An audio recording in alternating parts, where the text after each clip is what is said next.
तो आज हम बात करेंगे समास के बारे में कि समास के कितने भेद होते हैं और समास के पदों की प्रधानता के आधार पर समास को कितने भागों में विभाजित किया गया है और समास से किस प्रकार के प्रश्न बनते हैं जो कि पेपर में पूछे जाते हैं। आज हम उस बारे में बात करेंगे, तो बने रहिए हमारे साथ वीडियो के अंत तक। और अगर अभी तक आपने हमारे YouTube channel Uma Sharma Hindi classes को सब्सक्राइब नहीं किया है तो हमारे चैनल को सब्सक्राइब करें और साथ में बेल आइकन पर भी क्लिक करें। नमस्कार, मैं उमा शर्मा हिंदी क्लासेस में आपका स्वागत करती हूं। आज हम बात करेंगे समास के भेद के बारे में और पद की प्रधानता के आधार पर समास को कितने भागों में बांटा गया है। आज हम इस बारे में बात करेंगे, तो देखते हैं। सबसे पहले हम देखेंगे कि समास के कितने भेद होते हैं। तो यहाँ दिया हुआ है कि समास के 4 भेद होते हैं और अधिकांश जो वीडियोज़ हैं, किताबें हैं, उसमें हमने पढ़ा है कि समास के भेद जो हैं वो 6 बताए गए हैं, जबकि हिंदी में यदि स्पेशली हिंदी में पूछा जाए तो समास के 4 भेद होते हैं और जो उसके 2 भेद हैं यानी कि तत्पुरुष समास के 2 भेद माने गए हैं हिंदी में, जो कि है द्विगु समास और कर्मधारय समास। ये जो हैं इन्हें तत्पुरुष समास का ही भेद माना गया है। तो आज हम समास के भेद के बारे में और उनके पद की प्रधानता के आधार पर कितने भागों में बांटा गया है इस बारे में बात करेंगे। तो जैसा कि अभी हमने जाना कि समास के 4 भेद होते हैं, जिसमें से पहला भेद है इसका अव्ययी भाव समास। समास का पहला भेद है अव्ययी भाव समास। और यदि पद की प्रधानता के आधार पर हम देखें तो अव्ययी भाव में पूर्व पद यानी कि इसमें पहले का जो पद होता है वो प्रधान होता है। इससे पहले समास की जो वीडियो हमने बनाई थी, जो हमने पढ़ा था, उसमें ये पढ़ा था कि कोई भी समास है उसमें 2 पद होते हैं, एक होता है पूर्व पद और एक होता है उत्तर पद। तो जब भी समास को हम पढ़ते हैं तो हमें ये पता होना चाहिए कि समास के 2 पद होते हैं, जिसमें पहला होता है पूर्व पद और दूसरा होता है उत्तर पद। तो यहाँ हमने पढ़ा कि इसका जो समास का जो पहला भेद है अव्ययी भाव समास, इसमें पूर्व पद यानी कि पहले का पद प्रधान होता है।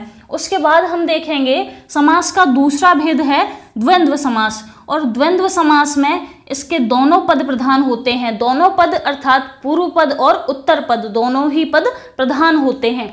तो यहाँ हमने जाना कि समास का जो दूसरा भेद है द्वंद्व समास, इसमें दोनों पद प्रधान होते हैं। याद ऐसे रख सकते हैं कि द्वंद्व यहाँ द्वे दिया हुआ है। द्वे का यदि संस्कृत में देखा जाए तो द्वे दा पर आधा व और छोटी की मात्रा आती है, द्वे का अर्थ होता है 2। तो जहाँ भी हमें द्वंद्व लिखा हुआ मिलता है, द्वे से हम पहचान कर सकते हैं कि यहाँ पर दोनों पद प्रधान होंगे। और दोनों पद का मतलब यहाँ पर है पूर्व पद और उत्तर पद, यानी कि द्वंद्व समास में पूर्व पद और उत्तर पद दोनों ही प्रधान होते हैं। अब देखेंगे इसका तीसरा भेद। समास का तीसरा भेद है बहुब्रीह समास। तो बहुब्रीह समास में हम देखते हैं कि बहुब्रीह समास में दोनों पद अप्रधान होते हैं। दोनों ही पद कैसे हैं? अप्रधान है।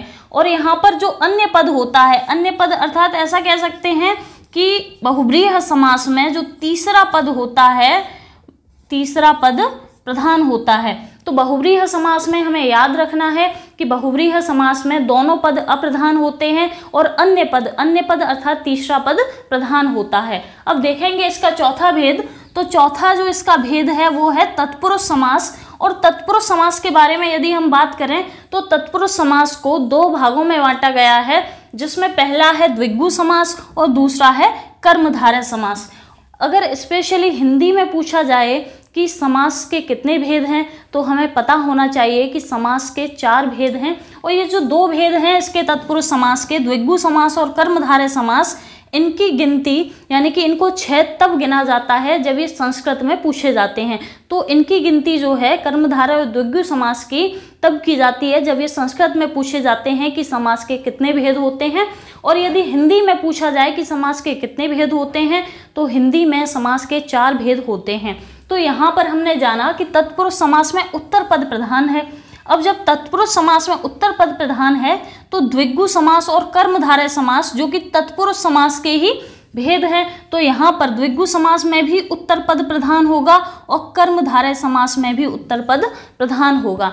तो इस प्रकार हमने जाना कि ये जो तत्पुरुष समास है उसके 2 भेद होते हैं, द्विगु समास और कर्मधारय समास।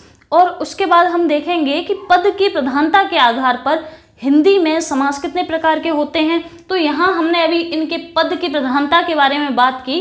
तो अव्ययी भाव समास में पूर्व पद प्रधान है, तो पद की प्रधानता यहाँ पर पहले में पूर्व पद प्रधान है। फिर है द्वंद्व समास, तो द्वंद्व समास में दोनों पद प्रधान होते हैं, द्वंद्व समास में दोनों पद प्रधान होते हैं। फिर बात करते हैं बहुब्रीहि समास की, तो इसमें दोनों ही पद अप्रधान है, इसमें तीसरा पद प्रधान होता है, तीसरा पद या फिर ऐसे कह सकते हैं इसमें अन्य पद प्रधान होता है। फिर बात करते हैं तत्पुरुष समास की, तो तत्पुरुष समास में उत्तर पद प्रधान होता है। तो यहाँ पर पद की प्रधानता पर भी यदि हम ध्यान दें, पद की प्रधानता के आधार पर भी यदि हम देखें तो समास 4 प्रकार के होते हैं। अब हम जानेंगे कि समास में से किस प्रकार प्रश्न बनते हैं और उन्हें कैसे समझा जा सकता है। तो देखते हैं आगे समास में से किस प्रकार के प्रश्न बनते हैं और किस प्रकार के प्रश्न पूछे जाते हैं।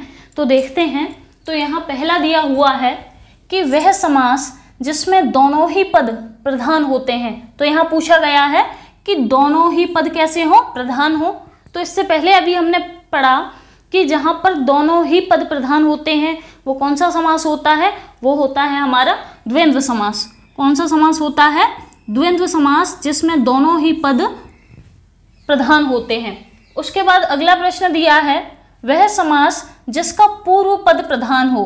तो यहाँ हमें बताना है कि वह कौन सा समास है जिसका पूर्व पद प्रधान होता है। तो अभी हमने पढ़ा कि कौन सा ऐसा समास है जिसका पूर्व पद प्रधान है, तो वो होता है हमारा अव्ययी भाव समास। अव्ययी भाव समास में पहला पद जो होता है, पूर्व पद जो होता है वो प्रधान होता है। उसके बाद अगला प्रश्न है कि वह समास जिसका पूर्व पद अव्यय हो। तो यहाँ पूछा है कि कौन सा ऐसा समास है जिसका पहला पद कैसा हो, अव्यय हो। तो इसके बारे में हम पहचान ऐसे भी कर सकते हैं कि यहाँ लिखा हुआ है अव्यय, अव्यय लिखा हुआ है, तो अव्यय से ही क्या बना है, यहाँ पर अव्ययी भाव समास बना है। तो यहाँ हम पहचान कर सकते हैं कि वह कौन सा समास है जिसका पूर्व पद अव्यय हो, तो वो होता है हमारा अव्ययी भाव समास। उसके बाद अगला प्रश्न दिया है कि प्रतिदिन यथाक्रम आमरण अनुकरण में समास है। तो यहाँ पर कौन सा समास है, तो जैसा कि अभी हमने पढ़ा कि वह समास सबसे पहले जिसका पूर्व पद प्रधान हो या फिर उसका पूर्व पद अव्यय हो, तो कौन सा समास होता है, अव्ययी भाव। अब ये जो उदाहरण यहाँ दिए हैं, तो यहाँ हम देखते हैं कि प्रतिदिन में प्रति अव्यय लगा हुआ है, यथाक्रम में यथा अव्यय लगा हुआ है, आमरण में आ अव्यय लगा हुआ है और अनुकरण में अनु अव्यय लगा हुआ है। तो ऐसे हम यहाँ पहचान कर सकते हैं कि यहाँ पर कौन सा समास है, यहाँ पर अव्ययी भाव समास है। तो यहाँ पर ये जो उदाहरण दिए हैं, अभी हमने पढ़ा कि प्रति क्या है, प्रति अव्यय है, तो इससे और भी शब्द बन सकते हैं। तो प्रति से बनेगा प्रतिक्षण, प्रतिपल, वैसे ही यथा जो है अव्यय है, यथा से बनेगा यथा क्रम बना हुआ है और यथाशक्ति बन सकता है, यथा। और उसके बाद अगला दिया हुआ है आमरण, आमरण से भी आ अव्यय है यहाँ पर। उसके बाद दिया है अनुकरण, अनुकरण से भी यहाँ पर अनु ये जो शब्द है अव्यय है, इससे बन सकता है अनुरूप। तो यहाँ पर हमने देखा कि जिसका प्रथम पद पूर्व पद कैसा हो, अव्यय हो, उसमें कौन सा समास होता है, अव्ययी भाव समास होता है।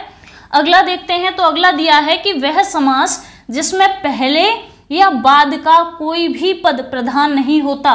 तो यहाँ बताया है कि इसमें न तो पहला पद प्रधान है और ना ही बाद का पद प्रधान है, यानी कि इसमें दोनों में से एक भी पद प्रधान नहीं है। इसका मतलब ये है इसके दोनों पद अप्रधान हैं। तो ये कौन सा समास होगा, इससे पहले हमने पढ़ा कि जिसमें दोनों पद अप्रधान होते हैं वहां पर बहुब्रीहि समास होता है। कौन सा समास होता है, बहुब्रीहि समास, जिसमें दोनों में से कोई भी पद प्रधान नहीं होता। उसके बाद देखते हैं अगला प्रश्न यहाँ दिया है कि वह समास जिसमें अन्य अर्थ प्रधान हो।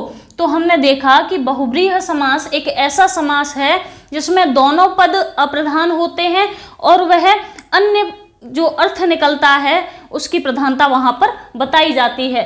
तो कौन सा समास है जिसका अन्य अर्थ प्रधान हो, तो वो भी हमारा होता है बहुब्रीहि समास। अगला उदाहरण देखते हैं, तो अगला उदाहरण दिया है नीलकंठ पीतांबर दशानन महादेव में समास है। इसमें कौन सा समास है, तो हम देखते हैं कि नीलकंठ, नीलकंठ का जब हम क्या करते हैं समास विग्रह करते हैं तो आता है नीला है कंठ जिसका, अर्थात शिव। नीला कंठ किसका है, शिव का है। तो यहाँ पर कौन सा समास होगा? बहुव्रीहि समास होगा, क्योंकि यहाँ पर इसका अन्य अर्थ निकल रहा है। तो और इसे ऐसे भी कर सकते हैं, नीलकंठ का जब समास विग्रह करेंगे तो ऐसे लिख सकते हैं कि नीला है कंठ जिसका, अर्थात यहाँ पर कर्मधारय समास भी हो सकता है, क्योंकि यहाँ पर कंठ की विशेषता बताई जा रही है कि कंठ कैसा है? नीला है। तो ऑप्शन दिए हुए हैं हमें, यदि हमें ऑप्शन में बहुव्रीहि समास दिया है और कर्मधारय समास भी दिया है, तो यहाँ हम देखेंगे कि नीलकंठ का कौन सा उत्तर हमारा सही होगा। यदि बहुव्रीहि समास दिया है तो हम बहुव्रीहि समास पर ही टिक करेंगे, क्योंकि यहाँ पर नीलकंठ शब्द का हम अर्थ निकाल पा रहे हैं। यदि हम इसका अर्थ नहीं निकाल पाते, तीसरा अर्थ इसका नहीं निकाल पाते, तो यहाँ पर हम कर्मधारय समास को टिक करते। यदि ऑप्शन में हमें बहुव्रीहि समास नहीं दिया, कर्मधारय समास दिया है, तो हम कर्मधारय समास पर ही लगाते। और यदि ऑप्शन में कर्मधारय समास दिया है और बहुव्रीहि समास दिया है, तो उसमें से हम बहुव्रीहि समास के ऑप्शन को ही चुनेंगे। उसके बाद अगला दिया हुआ है पीतांबर। पीतांबर का जब समास विग्रह करते हैं तो आता है पीला है अंबर जिसका, तो पीला अंबर किसका है? विष्णु का है। तो यहाँ हम लिख सकते हैं कि पीला है अंबर जिसका, यानी कि पीले हैं वस्त्र जिसके, अर्थात विष्णु। तो यहाँ पर भी वही नियम लागू होता है जो नीलकंठ पे हुआ है कि यदि ऑप्शन में बहुव्रीहि समास है और हम उसका यदि अर्थ निकाल सकते हैं तीसरा, तो हमें वहाँ पर बहुव्रीहि समास को ही चुनना है।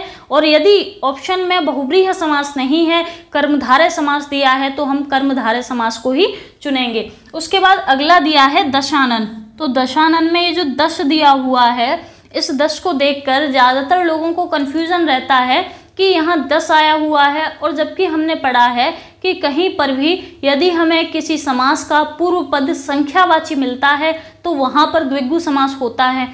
तो यहाँ हम देखेंगे कि ये जो दशानन दिया है, जब हम इसका समास विग्रह करते हैं तो आता है 10 हैं आनन जिसके। तो 10 आनन का अर्थ होता है सिर, यानी 10 हैं सिर जिसके। तो 10 सिर किसके थे? रावण के थे 10 सिर। तो यहाँ पर भी इसका अन्य अर्थ निकल रहा है, यानी यहाँ पर भी इसका तीसरा पद बन रहा है, तो यहाँ बहुव्रीहि समास होगा। और यदि ऑप्शन में बहुव्रीहि समास नहीं दिया है, द्विगु समास दिया है, तो हम वहाँ पर द्विगु समास लगाएंगे। तो अब देखते हैं अगला उदाहरण। तो अगला उदाहरण दिया है महादेव, और जब इसका समास विग्रह करते हैं तो आता है महान है जो देव अर्थात शिव। तो यहाँ आता है महान है जो देव अर्थात शिव। तो यहाँ पर भी इसका तीसरा अर्थ निकलता है। तो जहाँ पर भी किसी समास का तीसरा अर्थ निकलता है वहाँ पर बहुव्रीहि समास होता है। तो इसका भी आंसर होगा बहुव्रीहि समास, यानी कि नीलकंठ, पीतांबर, दशानन, महादेव में कौन सा समास है? बहुव्रीहि समास है। अब देखेंगे इसका अगला जो दिया है नियम। तो अगला है कि किस समास में दोनों पद मिलकर नया अर्थ प्रकट करते हैं। तो जैसा कि अभी हमने पढ़ा कि बहुव्रीहि समास में ऐसा होता है कि इसके दोनों पद अर्थात पूर्व पद और उत्तर पद, जब ये पूर्व पद और उत्तर पद दोनों मिलते हैं तो मिलने के बाद ये तीसरा जो अन्य पद होता है अन्य अर्थ प्रकट करते हैं। तो यहाँ पर ये क्या करते हैं? दोनों पद मिलकर नया अर्थ बनाते हैं। तो इसमें कौन सा समास होता है? इसमें भी बहुव्रीहि समास होता है। तो इस प्रकार हमने समास के नियमों के बारे में जाना कि समास में किस प्रकार से प्रश्न बनते हैं और किस प्रकार से प्रश्न पूछे जाते हैं। और देखते हैं आगे के प्रश्न। तो यहाँ दिया है अगला प्रश्न कि वह समास जिसमें पहला पद संख्यावाची हो। तो यहाँ ध्यान देने वाली बात ये है कि इसका पहला पद संख्यावाची है तथा उससे किसका बोध हो रहा है? समुदाय का बोध हो। वह कौन सा समास होगा? इससे पहले अभी हमने पढ़ा कि वह समास जिसका पहला पद संख्यावाची होता है तथा उससे संख्यावाची होने के साथ साथ वह किसी समूह या समुदाय को भी दर्शाता है। तो कौन सा समास होता है? वह होता है द्विगु समास, जिसका पहला पद कौन सा हो, कैसा हो? संख्यावाची हो। वह होता है हमारा द्विगु समास। देखते हैं अगला प्रश्न। तो अगला प्रश्न दिया है कि वह समास जिसमें पूर्व पद संख्या तथा अंतिम पद संज्ञा हो। तो यहाँ हमें याद रखना है कि इसका पहला जो पद है वो क्या है? संख्या है। और जैसा कि अभी हमने पढ़ा कि पहला पद संख्यावाची किसमें होता है? द्विगु समास में होता है। और अंतिम पद क्या हो? संज्ञा हो या सर्वनाम हो। तो कौन सा समास होता है? वो होता है हमारा द्विगु समास। अब देखेंगे अगला प्रश्न कि वह समास जिसमें पहला पद पहला शब्द विशेषण हो तथा दूसरा विशेष्य हो। तो इससे पहले की वीडियो में हमने पढ़ा था कि वह कौन सा समास है जिसका पहला पद विशेषण होता है और दूसरा शब्द विशेष्य होता है। तो वो समास होता है हमारा कर्मधारय। तो यहाँ पर जो कर्मधारय समास होता है उसका पहला पद विशेषण होता है और दूसरा जो पद होता है, दूसरा शब्द वो विशेष्य होता है। तो वो होता है हमारा कर्मधारय समास।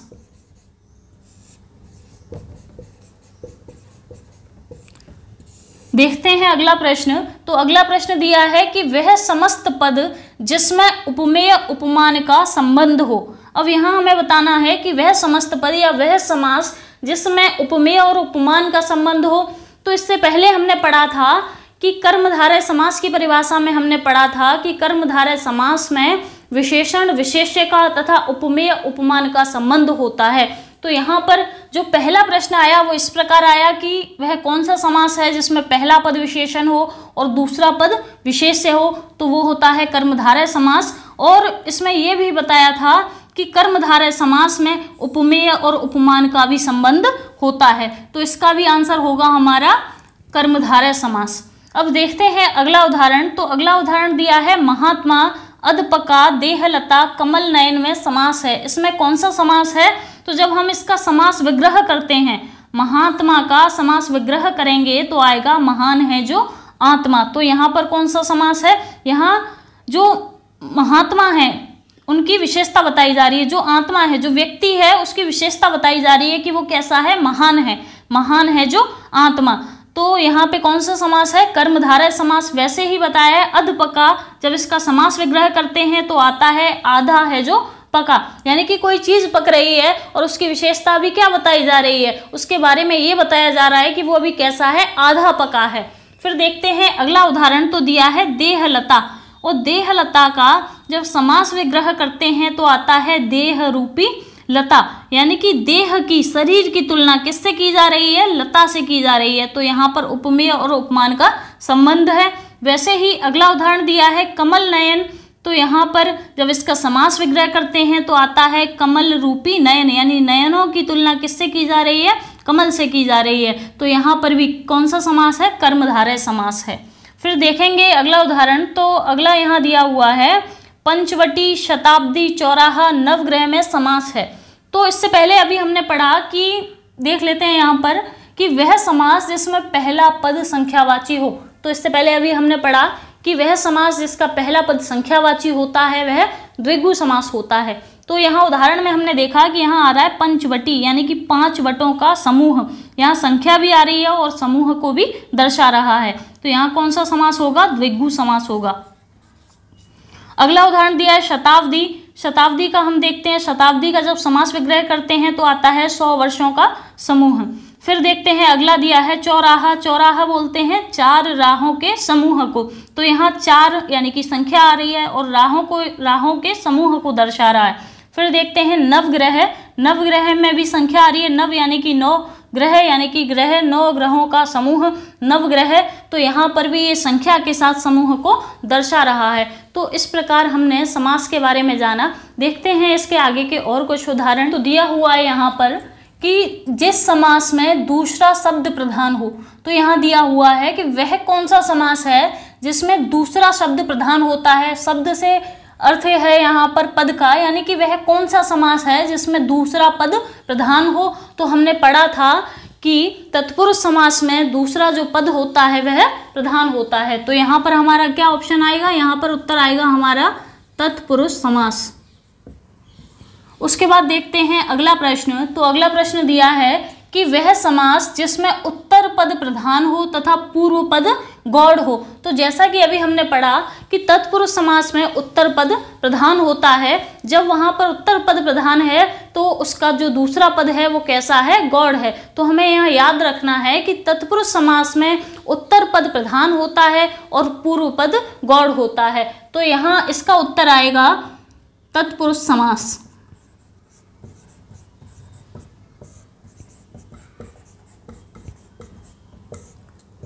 अगला उदाहरण देखते हैं। तो अगला दिया है अनंत, असभ्य, अभाव, असंभव में समास है। पहले हम जान लेते हैं कि ये जो दिया है इसमें नए तत्पुरुष समास है। इसके बारे में अभी हम जानेंगे।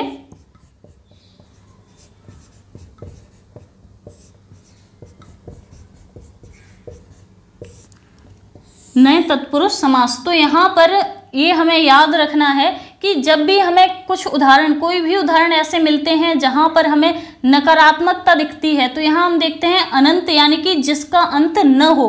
तो यहाँ पर क्या बताया जा रहा है? जिसका अंत न हो। फिर देखते हैं यहाँ बताया है असभ्य। असभ्य यानी कि जिसमें सभ्यता न हो, जिसमें सभ्यता का अभाव हो।